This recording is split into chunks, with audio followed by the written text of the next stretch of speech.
Good evening, everyone, and welcome back to another episode of BNN, the Buddhist Insights Network. So tonight we have Ayya Somā. 3 cheers for Ayya Somā. Let's all give her a round of applause. Yay, Ayya Somā. So as you can see, she's upbeat and cheerful and energized and ready to share the Dhamma with all of us. Because, of course, sharing the Dhamma is what brings us the most joy. See the joy on her face. See that joy. See that look of joy. Oh, James says, massive round of applause. Gabriella says, yay, Ayya Somā. So lots of joy. Wonderful. James says, Ayya Somā rocks the house. So this is off to a great evening already. And hello to the other friends checking in, Gita, Edward, and Kevin, and to whoever else is watching but not saying anything. Welcome to all of you. So as usual, we'll start by chanting the Ratana Sutta. And once we've chanted the Ratana Sutta, then Ayya Somā will lead us in meditation and speak about the Holy Dharma. So without further rambling on my part, let's go ahead and do some chanting. Well, thank you, Bhante, for that really exciting intro. So we can, I believe there is a link on the page where people can click and you can follow along. So we will be chanting the Ratana Sutta and dedicating the chanting to all the people that have been affected by the coronavirus and the pandemic these days, including ourselves, including our family, including our loved ones. And wishing for the pandemic to be over soon and for all beings to be happy, safe, and peaceful. Namo tassa bhagavato arahato samma sambuddhassa. Namo tassa bhagavato arahato samma sambuddhassa. Namo tassa bhagavato arahato samma sambuddhassa. Yani da bhutani samagatani bhummani vayani vahantaleke. Sabeva bhuta sumana bhavantu atopi sakacha sunantu bhasitam. Tasmahi bhutani sameta sabbe metam kabrotamanusya pajaya. Devacharato chaharanti evaling tasmahi nerakata apamata. Yan kinchi vitang etavahurang vasage suvayang ratanang panitang. Nano samang atitathagateina idampi buddhe ratanang panitang. Etena sachena suvati hotu. Kayang viragam amatang panitang yadajagasa kyamuni samahito. Natena dhammena samati kinchi idampi dhamme ratanang panitang. Etena sachena suvati hotu. Yang Buddha seto parivannayi suching samadhi manantare kanyamaho. Samadhina tena samona vichati dampi dhamme ratanang panitang. Etena sachena suvati hotu. Ye Pungala Attasatang Pasata Chatari Ethani Yogani Honti Keda kineya sugata sasavakai te sudinnani mahapalani idampi sanghe ratanang panitang etena sachena subhati hotu Yesu payuta manasa dalhena nikamino gotamasa sanamhi Te pati pata matang vigaiha ladha mutanim puting punjamana Idampi sanghe ratanang panitang etena sachena subhati hotu Yatinda kilo pataving sito siya chatum private viyasampakampiyo Tadupamang samburisang vadami yo arya sachani avechapasati Idampi sanghe ratanang panitang etena sachena subhati hotu Ye arya sachani vibhavayanti gambhira panyena sudesitani Kinchapi te honti pusapamata na te bhavanga tamanga diyanti Vidampi sanghe ratanang panitang etena sachena subhati hotu Sahava sadasana sampadaya tayasu dhamma jahita bhavanti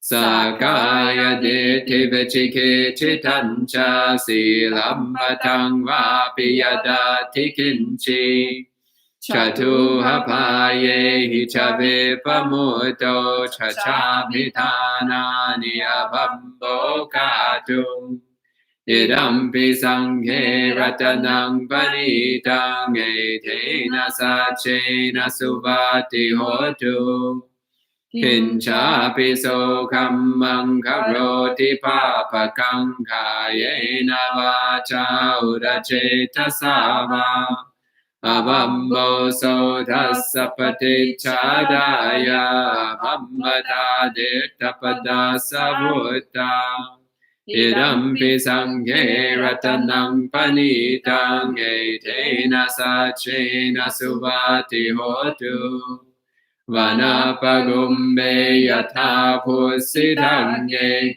Hanamase patamasmim Gimhe Tatupamang dhammavarang adesayi Nibbanagaming paramang hitaya Idampi buddhe ratanang panitang etena sachena subhati hotu Kinang varado varaharo anuttaro dhammavarang adesayi Idampi buddhe ratanang panitang etena sachena subhati hotu Kinang puranang navang nati sambhavang virata citta ayatike bhavasming Te kina bija virulhin chanda nibanti dirayatayang paripo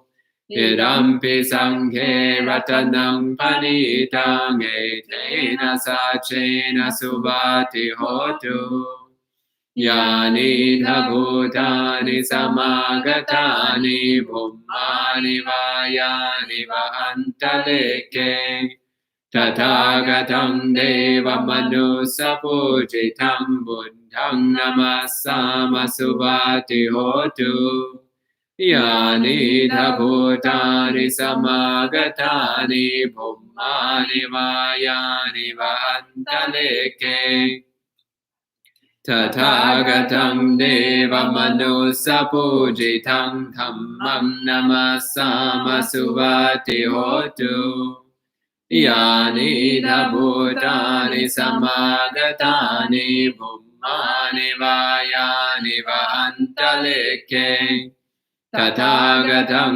devamanusapujitam sangham namasama subhati hotu Etena sacha vanjena dukkavo pasamentu te Etena sacha vanjena vayavo pasamentu te Etena sacha vanjena rogavo pasamentu te.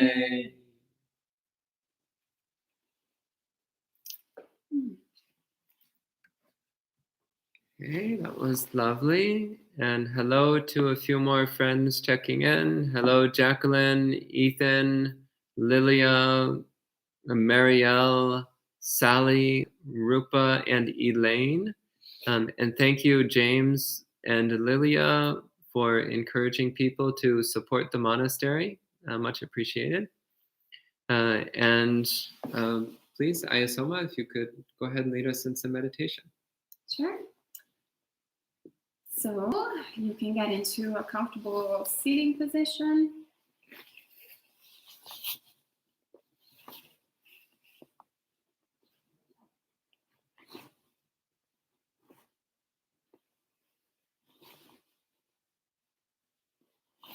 You can rock your body from side to side.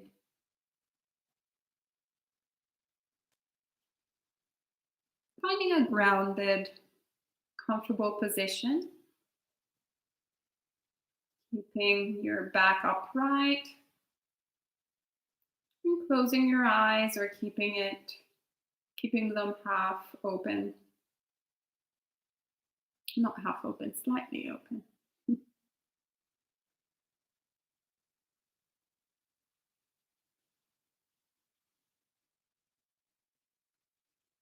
And start by relaxing your entire body.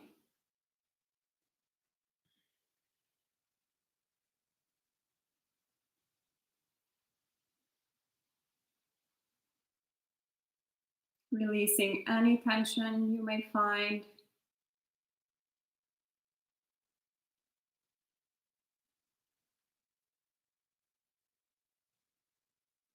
Scanning from the tip of the head to the tip of the toes. Relaxing your forehead.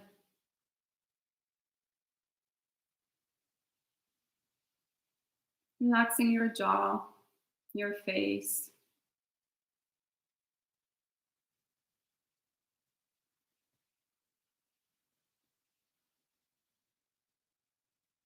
Relaxing your throat.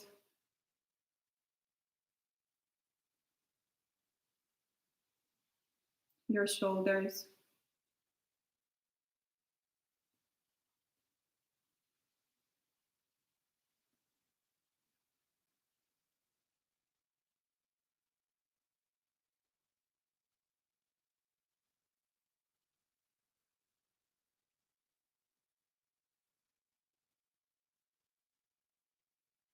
Relaxing your arms,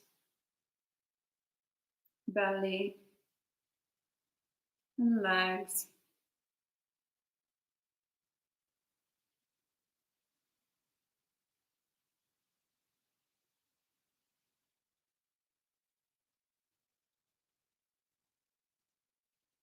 Relaxing your breath.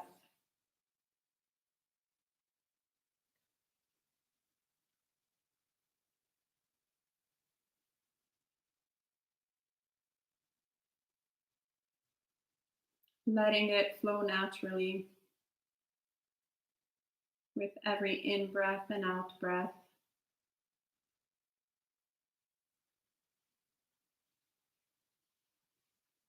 Allowing us to just observe the breath.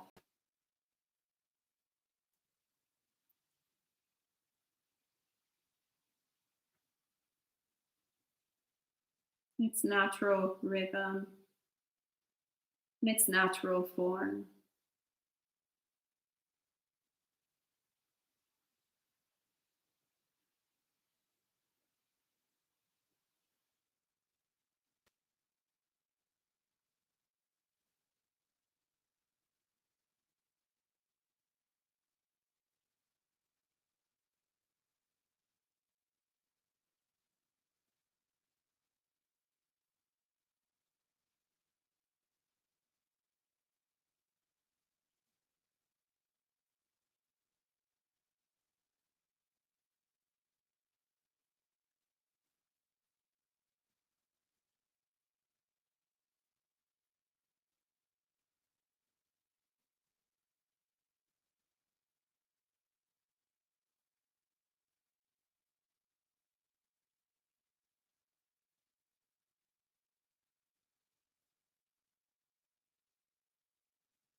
Noticing every bodily sensation that we are experiencing with the breath.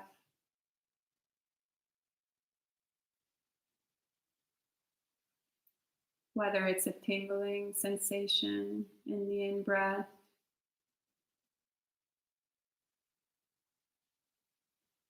or a smooth or coarse sensation with the out-breath. Really looking at the quality of our experience.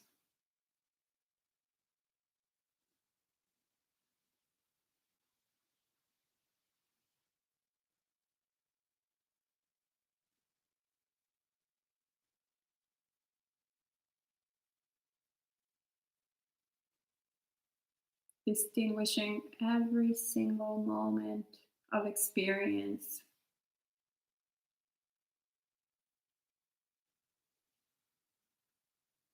What does breathing feel like?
When thoughts appear in the mind, we just let them arise and cease at their own pace, at their own accord, without interfering, just sustaining our attention to the breath. They're only a problem if we make them into a problem.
If we get distracted and start thinking about something else, there's no need to get upset at ourselves. We can just come back to the breath, lifting our attention back to each in breath and out breath and sustaining it there. Treasuring this moment of wisdom where we've reminded ourselves to pay attention to the breath and keeping a smile on our face. We bring our attention back, noticing every in breath and out breath.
And as we keep sustaining our attention to the breath, the mind becomes more happy, more joyful, more peaceful.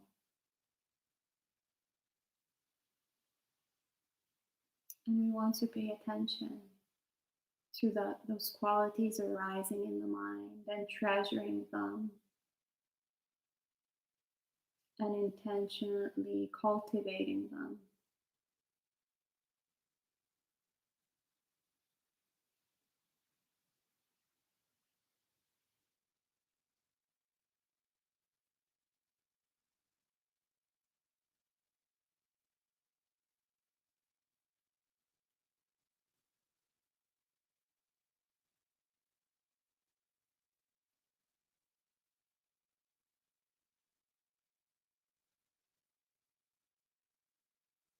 Noticing how a happy mind is easily concentrated,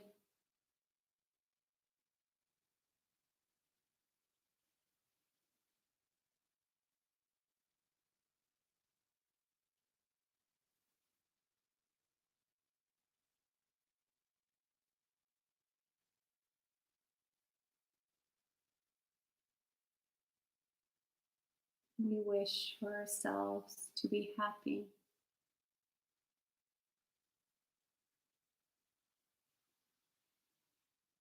and healthy and safe,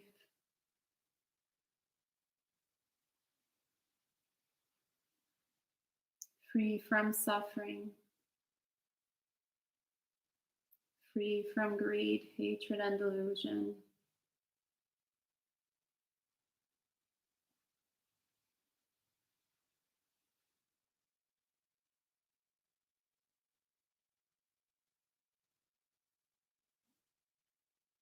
Always dwelling in a peaceful state, dwelling in unconditional happiness.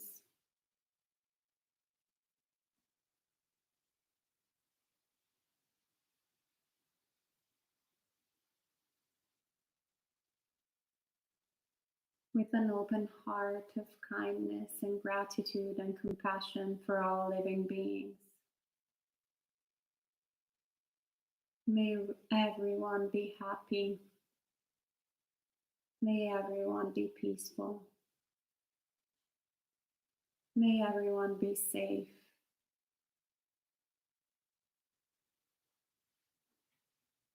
May everyone be free from suffering.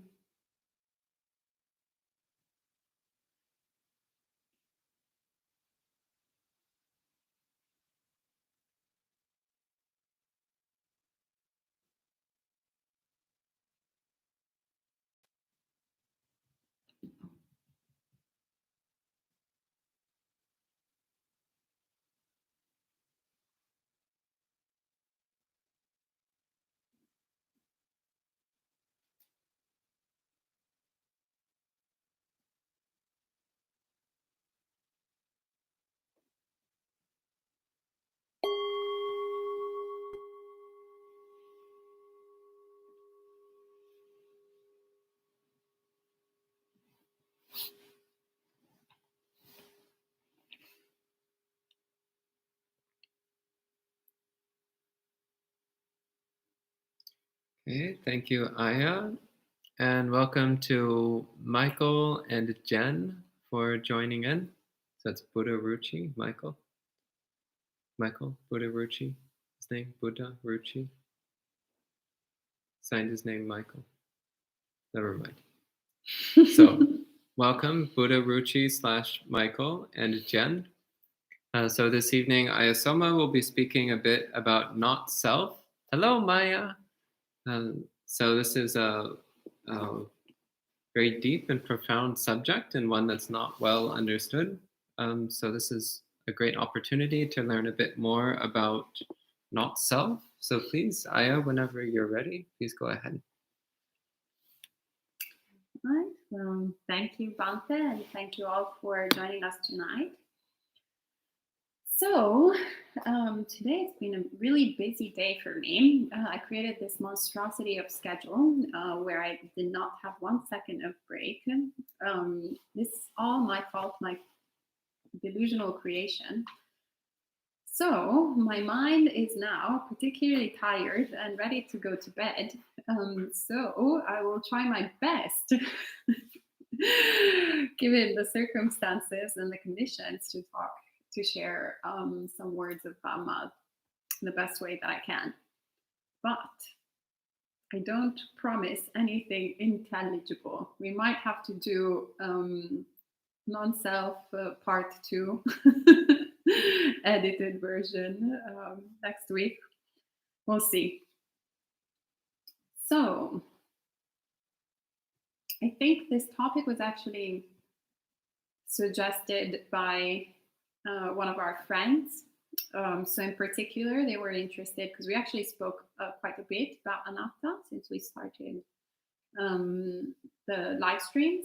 But in particular, the person was curious or asked about how non-self is relevant in day-to-day life. And it's incredibly relevant, like everything, every teaching of the Buddha. If it's not relevant in day-to-day life, if it's not relevant in every single moment of the day, then what is the point? What is the purpose? Then it just becomes a cute little book to put on the shelf. Or it becomes just, kind of topic of conversation to impress our friends. But since these days we don't see that many friends, it's very difficult to impress people. So we might as well actually really see and ponder for ourselves, how is this relevant to me? How am I experiencing first my idea of self? And how does that match with the teachings of the Buddha?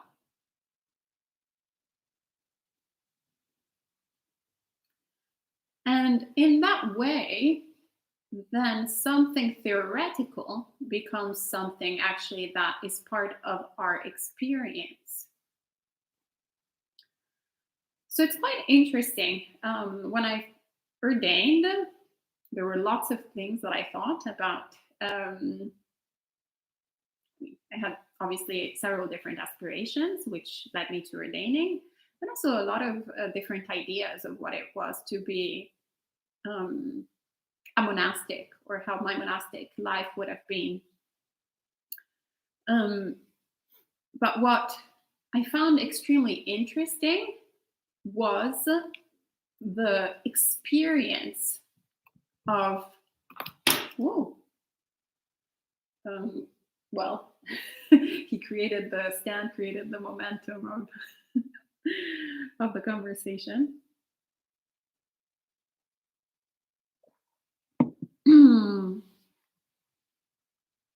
So what I found very interesting was that at a certain point, all the ways in which during my lay life I had a manner to express who, quote unquote, I thought I was, were kind of stripped away from me altogether. So we all wear, for example, the same clothing.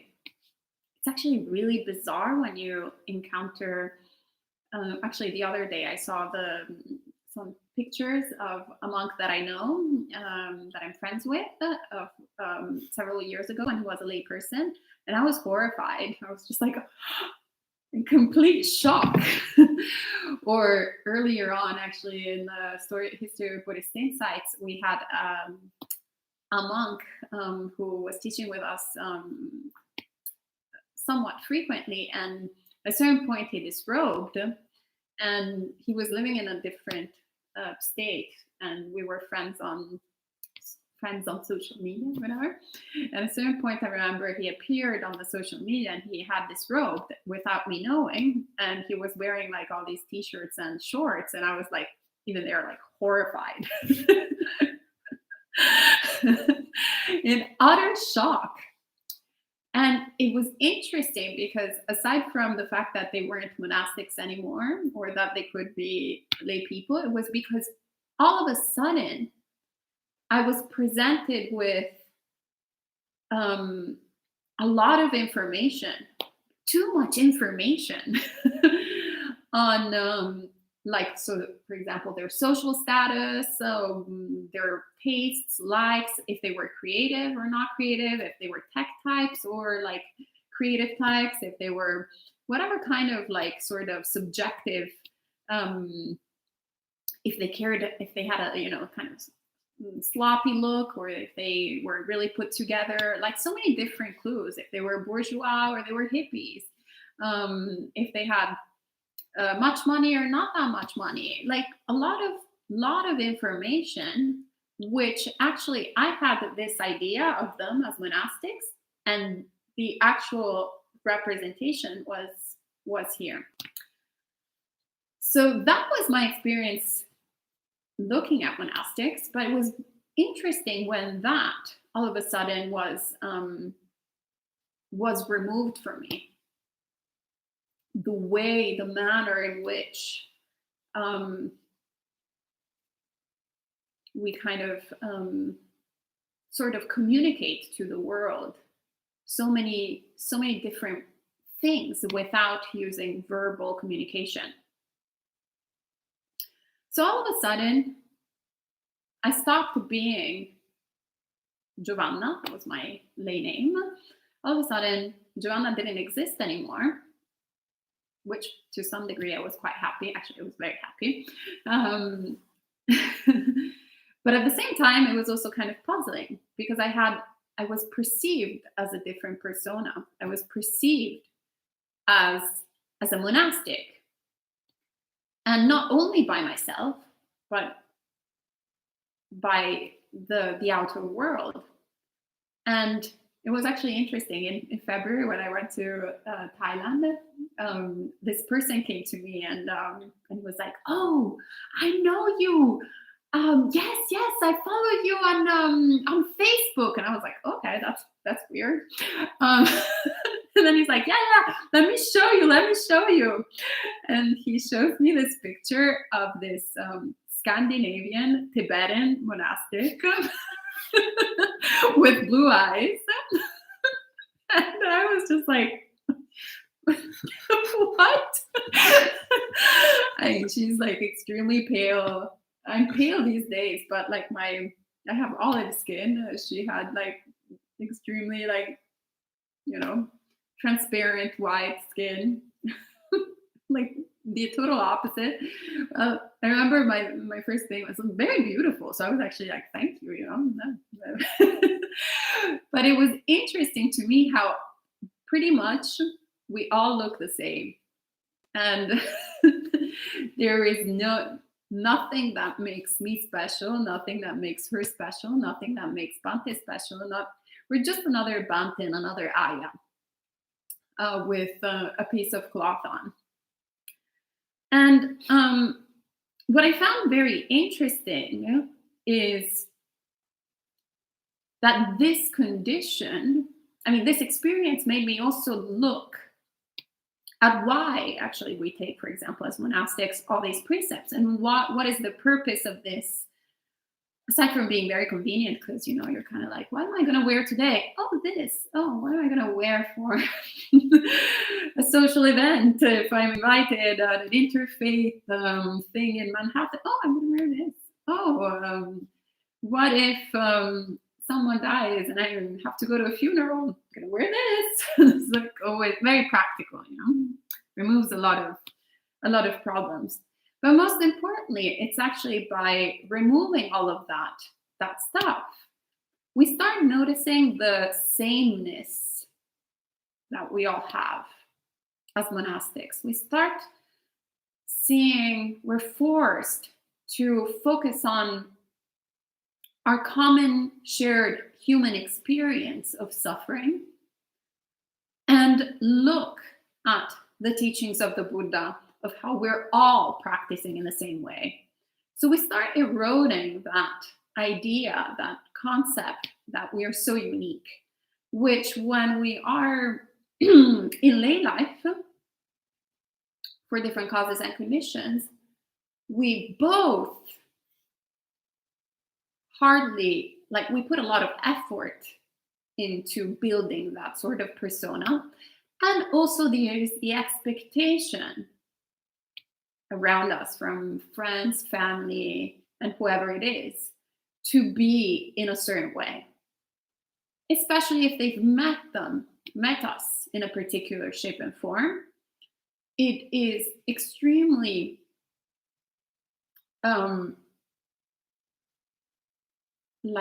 there's a big pressure to kind of keep consistent with that self that one has met. So it's both something that we do and something that people around us expect us to do. So non-self was the concept actually for me was already of an experience, sort of lived experience before my Buddhist practice. I've had, as I like to say, a lot of different rebirths within this lifetime alone. Just happens that I remember them. But I've been many different people with lots of different interests, different lifestyles, different aspirations, lived in different continents, different cities, with different friends, doing different jobs. And that was actually a big cause of suffering, for example, for my parents. The ease in which from one day to another, I would just shift entirely, change entirely everything that I was doing. So prior to the Buddhist practice, I thought I had a problem, because that was actually what everybody would also bring up, that there was something kind of wrong in the fact that someone would change so rapidly. And then I came to the teachings of non-self, and actually they were so liberating from the very beginning, because I was like, of course, okay, this makes sense. I'm not a psychopath, but it's obvious that causes and conditions change, and hence I'm not the same person that I was 3 years ago. I'm not the same person now as a monastic than I was as a lay person. There's definitely a sense of continuity, but it's radically different. When I was in relationships, I was a radically different person the first year of the relationship than I was after 3 years of a relationship. So you'll find this in constantly whenever you're dealing. Actually, relationships, it's one of them, where especially when people have been together for such a long time, at a certain point, they grow, and then they start growing apart. And it comes out of so much shock. And they start growing apart because actually they are radically different people right now. And they met when they had a different state of existence, different set of conditions. So we'll see that whenever we experience whatever our tastes and likes, the things that we found attractive, the things that we found repellent, we can look at our life, we can see what is sort of how everything has changed and how some of the things have stayed the same, and how every single of these experiences is impermanent, subject to change, which is why inevitably it has taken its course. So how the Buddha then makes us reflect, how can any of these things be who we are if we have no control over them, if they're constantly changing? So the problem then, it's not non-self. The problem is that attachment to what we think is who we are.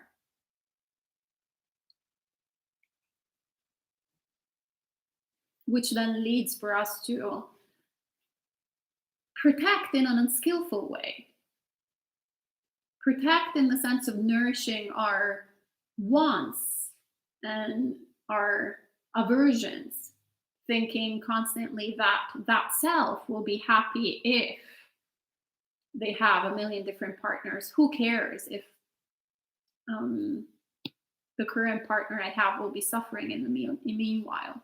So nourishing all that greedy side of wanting to constantly sort of devour experiences,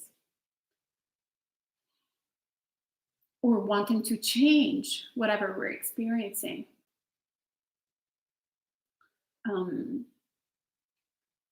So that erroneous view comes from that extreme self-cherishing, that extreme attachment to an idea of fabrication of who we are.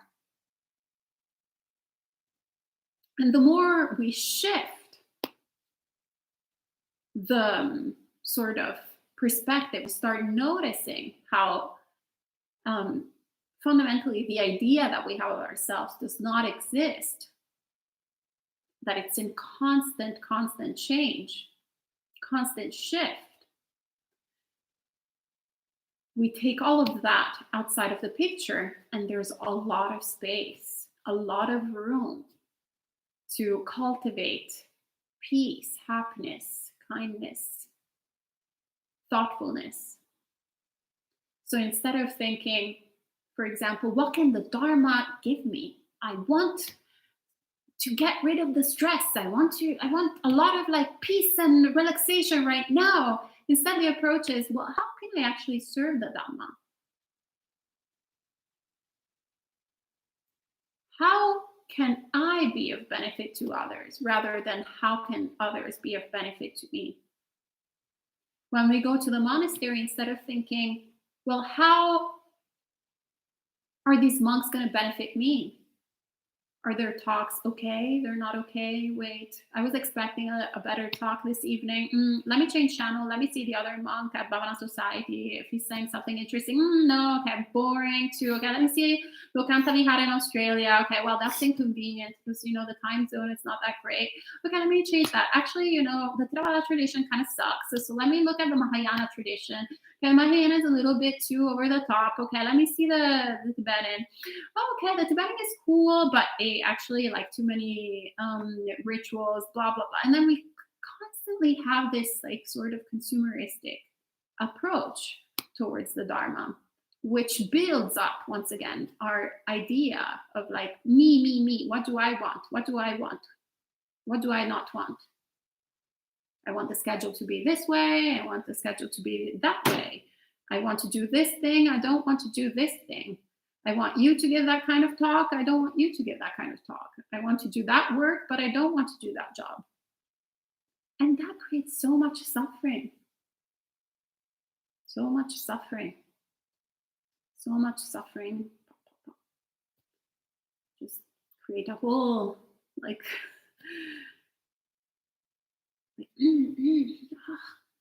may this person be happy. So much wrong view. Instead, if we have a different approach and we go, okay, so how can I enter this monastery? How can I help Bhante? Well, maybe I can pick up Bhante's bowl and wash it for him. Or how, perhaps, when nobody's looking, I'm going to sweep the floor of the monastery. How does actually kindness feel like? Like doing a pure act of generosity. Not for the sake of someone coming to me and saying, oh, well done. Or someone telling me to do it as a chore, but rather just for the sake of doing something, dwelling in that beautiful, wholesome mind state that comes with doing something for other people, with giving, with generosity. How can I help other beings have access to the Dharma. And that's when we create joy, we create space. Because instead of obsessing about our wants and needs, we actually start giving. We start practicing renunciation. Instead of accumulating suffering, we let go of suffering. We let go of our wants and dislikes. We let go of our sense of self. We embrace impermanence, and we embrace the impermanence of others as well. And we practice together. So this is my stream of consciousness tonight. So I hope that made somewhat sense. My mind is very, very foggy. I was begging Bante to give the talk, but yeah, he's like, no.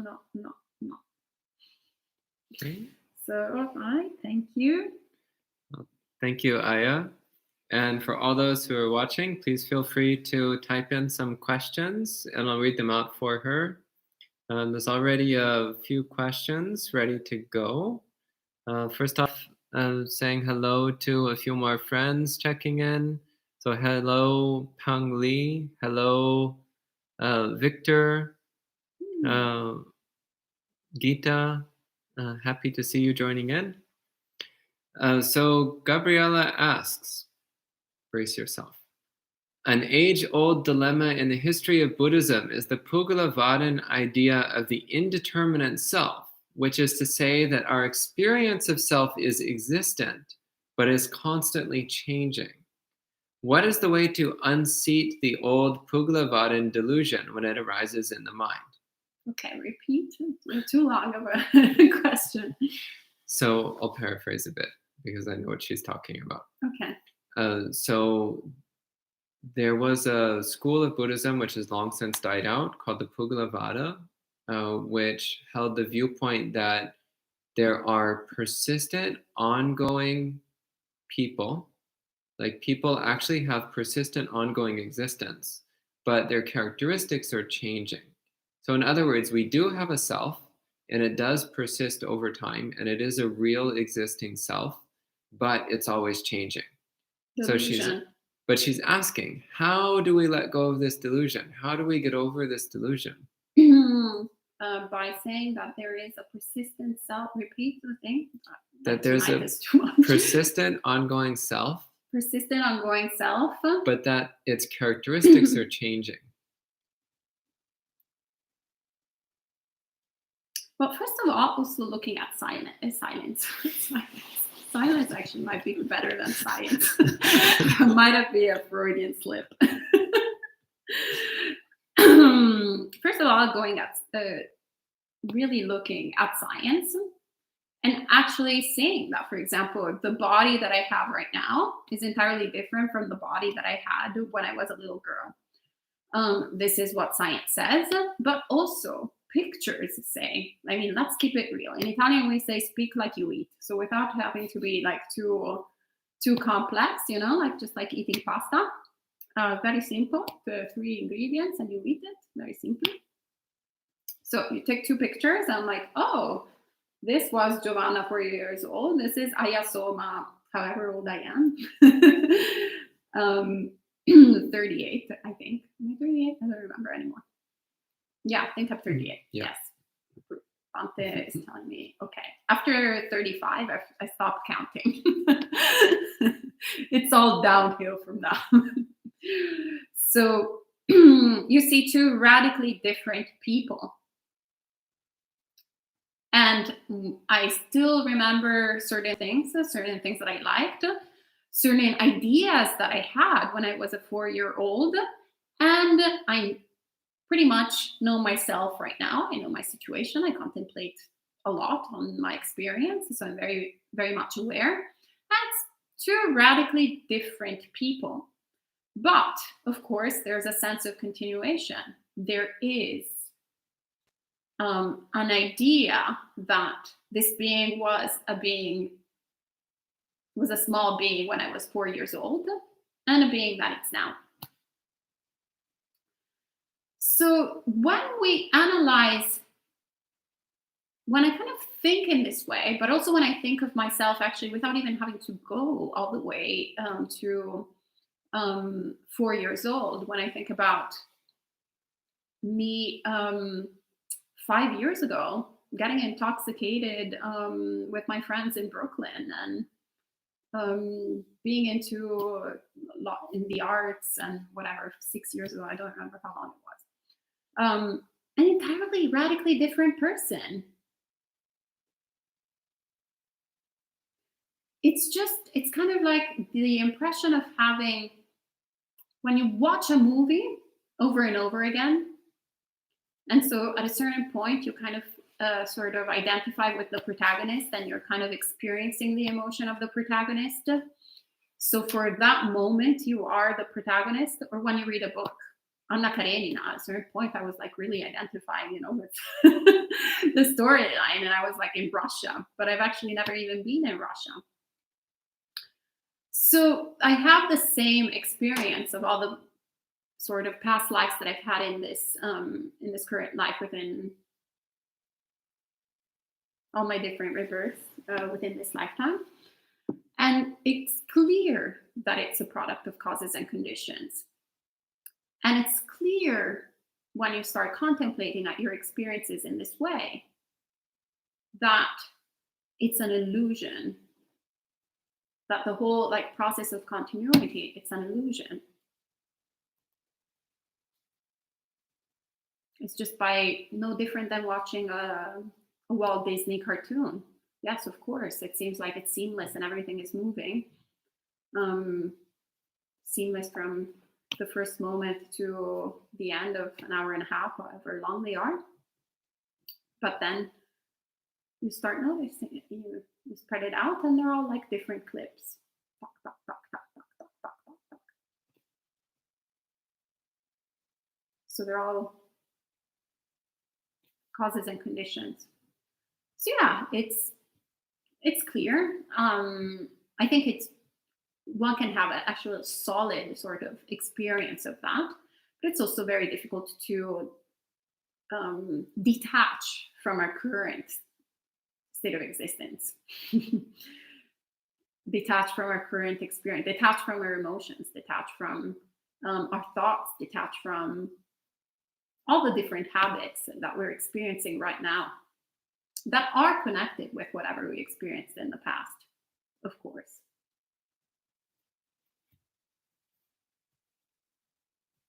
So I don't know if that answered the question, more or less.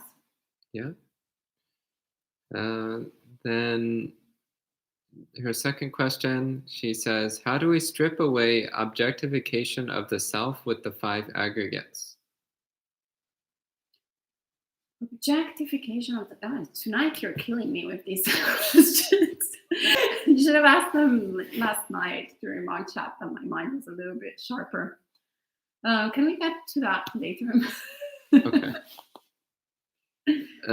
James asks, what would you suggest is a good way to see anatta when you're angry and upset? Well, it's very difficult when you're angry and upset, to be quite frank, to see anatta. When you're unenlightened, it's easier to see it in hindsight. So at a certain point, actually yesterday I got upset. I think I shared it during mock chat.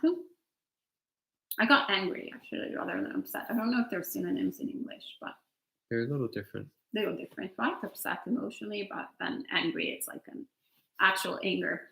And I hadn't experienced strong anger in quite some time. So it came up like in a sort of mellow way, actually, than it used to back in the day, good old days. But it still did arise, and it was pretty strong. And yeah, if I'm a hate type, so in definitely this lifetime, but I suspect countless lifetimes, I actually developed a strong habit of aversion and hatred, and of anger and righteous indignation. So very difficult to get rid of that habit, and I've only been able to do a lot of practice through Buddhist meditation and practice. But because the habit is so strong, there is obviously a strong sense of identification there, because it is present, it's boiling, it's fueling, it's like something that is strong bodily and emotional sensation, pervades everything from the tip of the head to the tip of the toes, and all our experience, all space and consciousness and everything. So it's really, really potent. So in that moment, perhaps you can't, but in consequent moments, reflecting on the experience, then you can start creating a sort of understanding of your current defilements or your current issues, and stop laughing about them. That's all you have to do, honestly. Which loosens up then the charge with which the defilements will run with the next time. So that's what I do. After the heat went off, I was talking with Bante, and I was like, oops, I did it again. Like, oh, that was interesting. So clearly, like, the root is up there again. Since I came back from Thailand, for example, I've been obsessed with food to one degree or another, which I thought was actually, I've been obsessed with sweets, which is a new one. Also, their impermanence. I've always been obsessed with savory stuff since Thailand for different causes and conditions. Now I'm obsessed. I like wake up and I'm like cake. I go to bed, I'm like cookies. It's like I go to lunch and I'm like, oh, I hope today there's like some. Where's the sweet? And I'm like, oh, there's no sweet. No, maybe May will put at least the banana out. So this kind of like obsession of food that I thought I had made so much progress and kind of uprooted reappeared in a different shape and form. So I was talking with Bante, and I was like, oh, here it goes, the defilement. Ha ha ha. You gotta laugh about yourself. And that creates less and less identification with it, because you understand the way it is.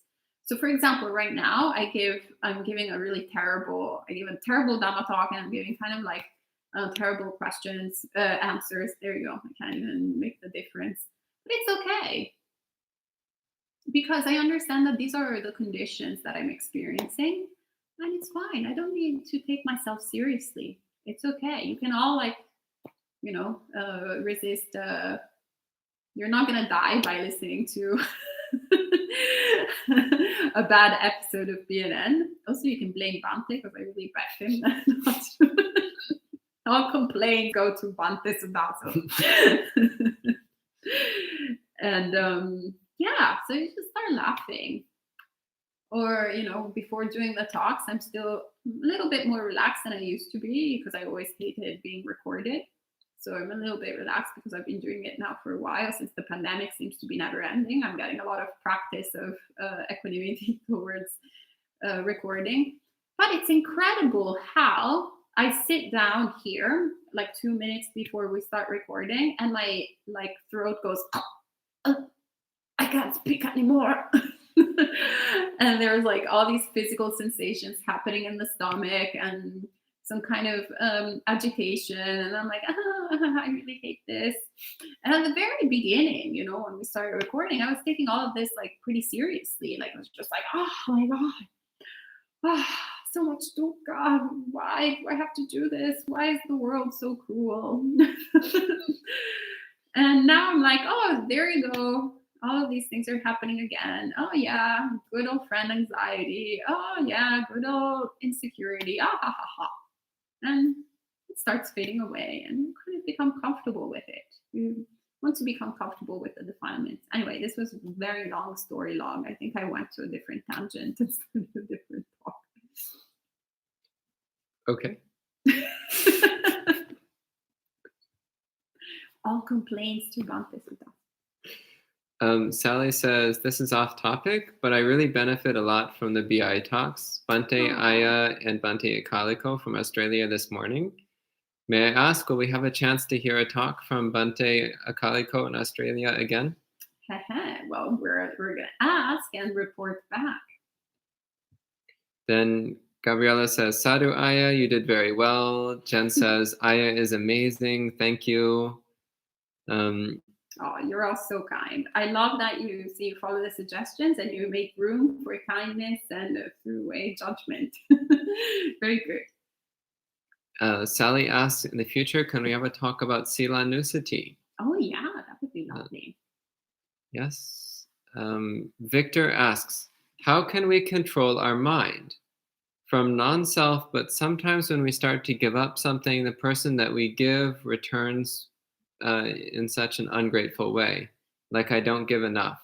Happens with homeless. I think he's saying like when he's generous, but the person responds without gratitude. They respond ungratefully, or they ask for even more.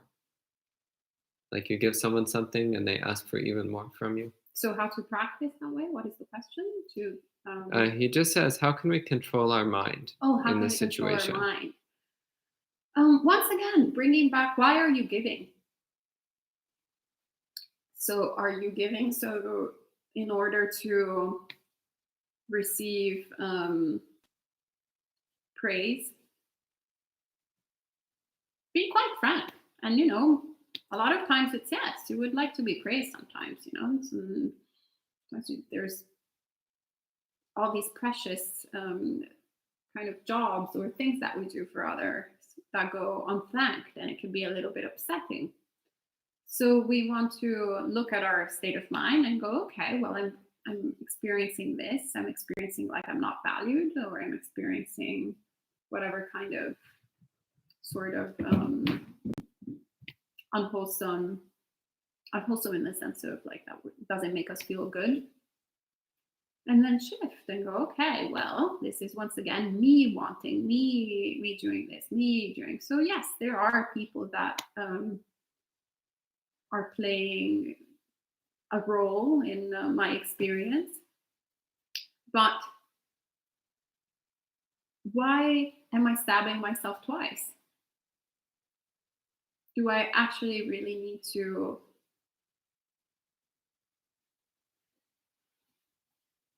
create this sort of sense of suffering? Am I giving in order to suffer? Or am I giving in order to brighten up the mind, practice kindness and generosity, cultivate sila, cultivate the teachings of the Buddha? So in that way, then create that sort of strength. So think right now, like put it in your schedule. Like now I'm actually going to practice generosity, knowing already that I won't be thanked, knowing that already the person who I'm giving to will not say thank you, will not care, will not be, will ask for more. And I will be content with that. So go to that beggar that will have that sort of response, and really do an exercise, really a practice, like no different than any kind of exercise that you would do if you're trying to learn something. And in that way, you can expand your generosity, grow it bigger and bigger and larger, and really then dwell in that brightness of mind that comes from giving, that comes from renunciation, rather than that goodness and gladness that comes from giving that is tainted though by our craving for gain, our craving for praise. Okay. Next question. James asks, it's a lot easier to see anatta in the first 5 senses. What is a good way to recognize anatta in the mind, which we love clinging to most of all? Oh, there's this incredible sutta, you probably know because you're a good student, in the Samyutta Nikaya, in the don't remember exactly. But anyway, there's a certain point the Buddha talks, because I was like, a certain point of my practice, I was very proud. So I was like, yeah, like actually, I can see non-self like in the body, like totally very good. I make progress so quickly that I've got a knack at this Buddhism here. And then I pick up the suttas, and I love it when the Buddha slaps me in the face and throws all my ignorance away. And he actually starts with an uninstructed worldling.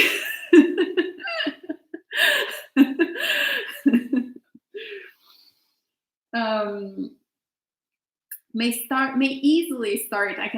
I'll paraphrase very poorly. I apologize in advance. But basically, an uninstructed worldling will come to an understanding that the body is not who they are.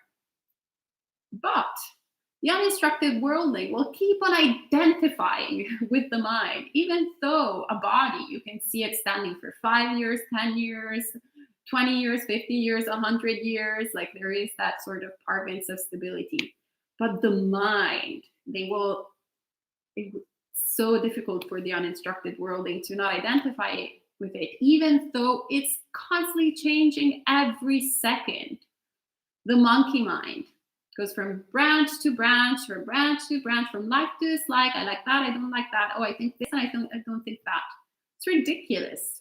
So when we start looking at how ridiculous our mind is, and we start laughing at our mind, at how erratic and unpredictable it is, then we also allow actually others to start laughing with you at your mind, and it becomes all like more light and okay. And we're like, okay, well, this is all dukkha rising and ceasing, and we can throw it off, throw it away, and that's how we're practicing.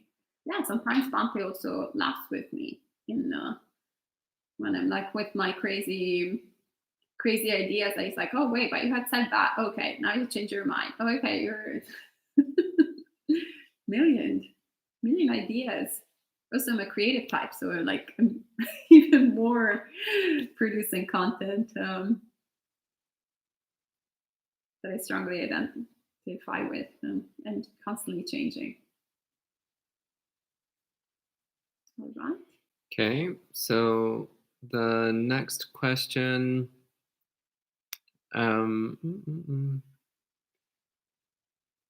Let's see. First off, James said, "Thank you for giving this despite your exhaustion from a hard day's work." And he wrote, "Woman/nun power." Sally wrote, "Ayya Somā is hero." And Gabriella replied, "She's definitely my hero." Oh, that's very sweet. So what we did was like basically,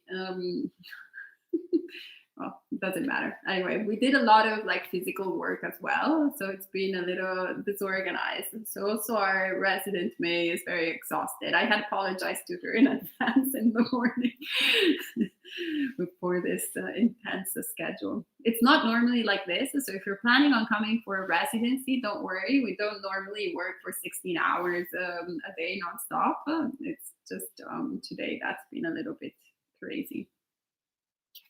So first off, Ethan thinks that you're talking about Samyutta Nikaya 12.61. Probably. So it's from the Nibbana-saññā, Independent Origination. So yeah. Yeah, so that's probably the one. So yeah, probably is Samyutta Nikaya 12.61.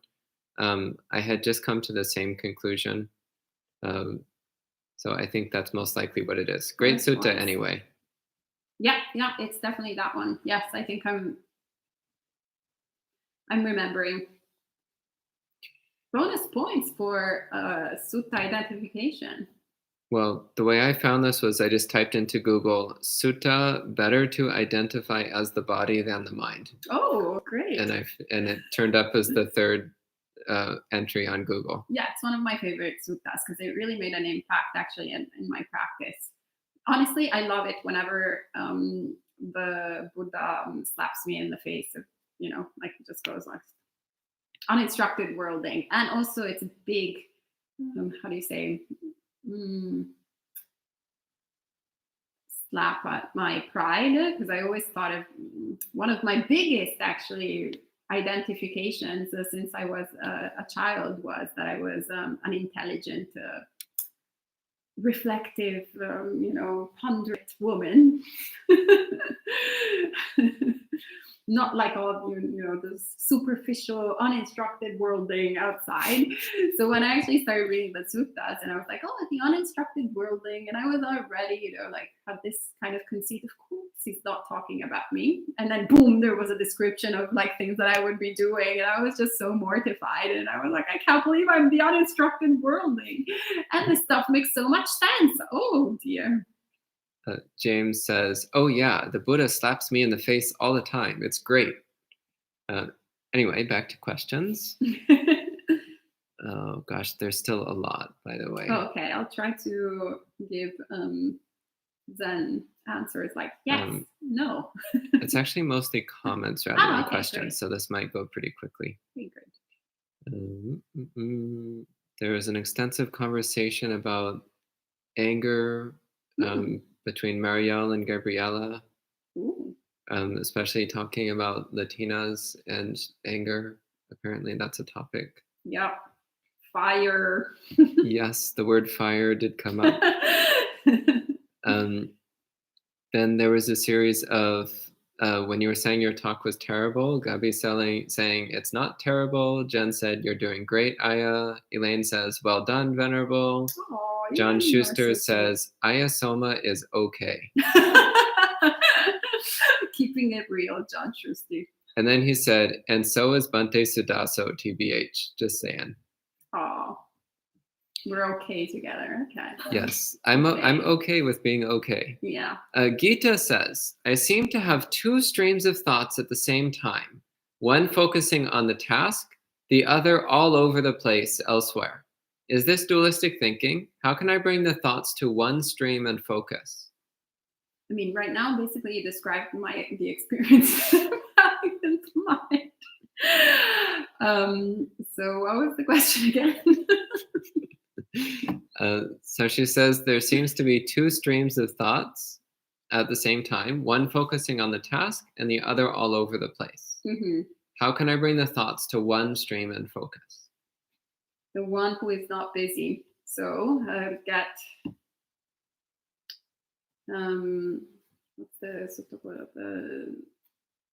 with few duties and a minimalist lifestyle. This is what I remember today. I was like, why did I create this such a complicated, complex project for the day, which could have been very simple. So we tend to sometimes complicate our existence. Sometimes coming from really like out of wanting to help others. So it's a sort of noble kind of motivation. Sometimes it's just to help ourselves. Sometimes it's just work. Sometimes there are lots of different reasons. But we tend to, sometimes we can make a situation very complicated because we tend to think that certain elements are extremely important and we attach to them thinking that they're very important and essential. So when we started losing up a little bit and losing the grip, then we were like, well, is that really essential? Yeah, we can remove it. Is that really essential? Yeah, we can remove it. And we kind of go, okay, now this is beneficial. This I can dedicate, is worthy of dedication. And so when we simplify our life,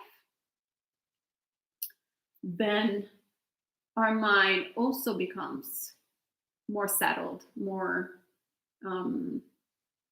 at peace, more centered.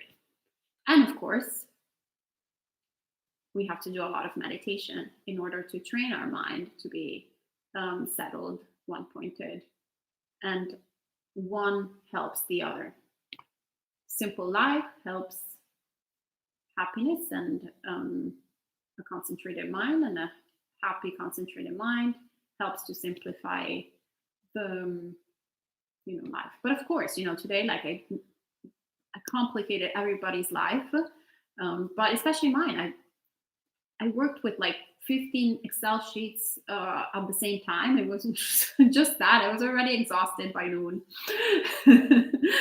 So the more information, the more input we put in the mind, the more like this sort of grogginess and create like multiple things happen, and it's very difficult to be focused, to be centered. Okay, and this may be the last question for the night. John Schuster asks, what makes someone qualified to teach Dhamma?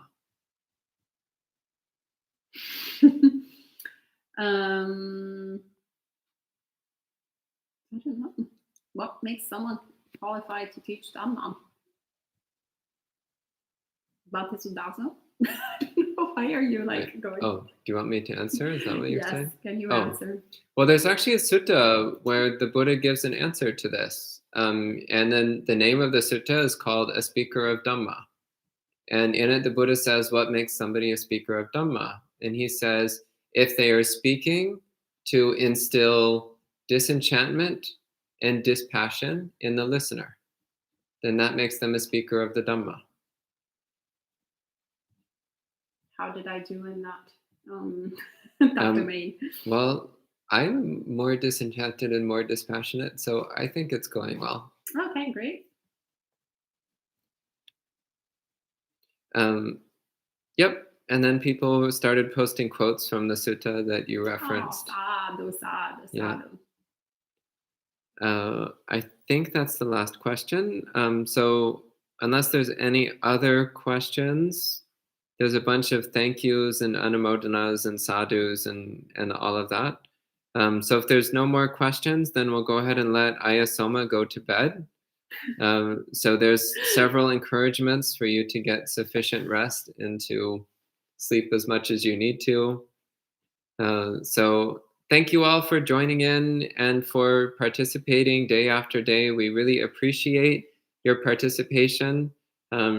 It fills me with joy to see all of you so enthusiastic about the Dhamma, and I hope that your practice goes well and that you reach the highest attainment. Sadhu, sadhu, sadhu.